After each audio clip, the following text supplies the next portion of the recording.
6 साल में। क्या क्या?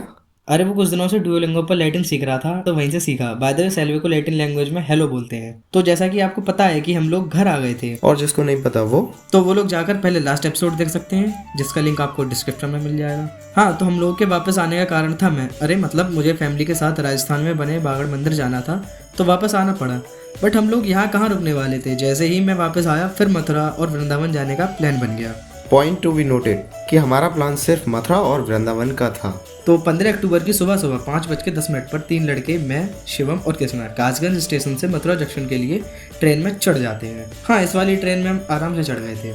और फिर ट्रेन में आते ही हमें मिलते हैं ये टैलेंटेड इंसान। एक बारी आप इनकी मधुर आवाज सुनिए। ये हो जाए भाई कितना रवियरी हो तेरा छिपा ना चाहिए वो भजन में राम का हर नाम ना हो तो भजन को गाना ना चाहिए। भाई हमें तो सुबह सुबह ठाकुर जी के भजन ने एकदम रिफ्रेश कर दिया था और अब इसके बाद हमें थोड़ी थोड़ी मथुरा वाली वाइब आने लगी थी। हाँ जी, तो इस ट्रेन ने हमें 8 बजे मथुरा जंक्शन पहुंचा दिया था। अब फिलहाल हम लोगों को जरूरी काम था तो उसको निपटाने चले गए और 12 बजे बिल्कुल फ्री हो गए। फिर हम लोग यमुना घाट की तरफ निकल गए तो हमारे पास एक पंडित जी गुजर रहे होते हैं। तो मैं उनसे पूछने लगता हूँ कि गुरुजी, मथुरा में मुझे ज्ञान की प्राप्ति कहाँ होगी? तो वो बोले कि वत्स, मथुरा तो बहुत डेवलप हो चुका है। अगर आपको सच में ज्ञान की प्राप्ति करनी है तो वृंदावन जाओ और आपको जिस भी विषय का ज्ञान चाहिए उसको खुद ढूंढ लो। उनके ये वर्ड्स मेरे माइंड में पूरे दिन घूमते रहे। खैर, फिर मेरे दिमाग में कहीं से आवाज़ आई कि घाट के पार चलना चाहिए। फिर एक नाव वाले भाई से हम बात करते हैं कि हमें उस पार छोड़ाओ और जब हम कॉल करें तो हमें लेने आ जाना। वो बोलते हैं कि मेरे पास तो फ़ोन है ही नहीं, पर आप मुझे एक टाइम दे दो, उतने बजे मैं आपको लेने आ जाऊँगा।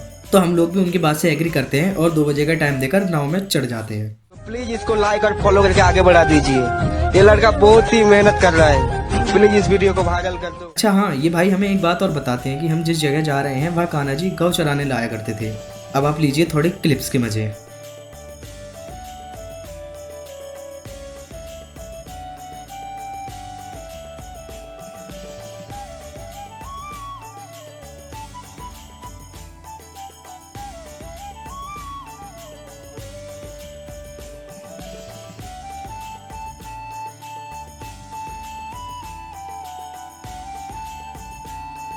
अब चलो भी 2 बज गए हैं, वो भाई नाव लेकर हमारा वेट कर रहा होगा। फिर हम लोग नाव में बैठकर वापस घाट आ जाते हैं और कंस किले को जाने लगते हैं। तभी हमारे सखा कृष्णा बोलते हैं कि मेरे पैर को शू ने बाइट दे दी है और उनकी डिमांड पर हम लोगों को भी जूते हाथ में पकड़कर चलना पड़ा।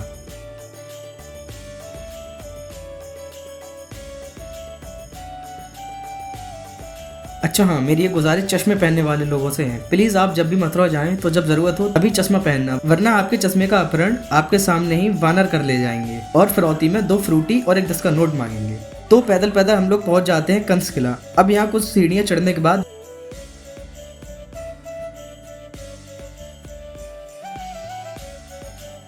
मुझे दिखती है एक अद्भुत जगह। अगर आपको भी देखनी है वो जगह तो अगली वीडियो जरूर देखना। तब तक आप अपने इस चैनल को सब्सक्राइब करके दी एडवेंचरर्स के सदस्य बन जाइए। Bye bye, Tata.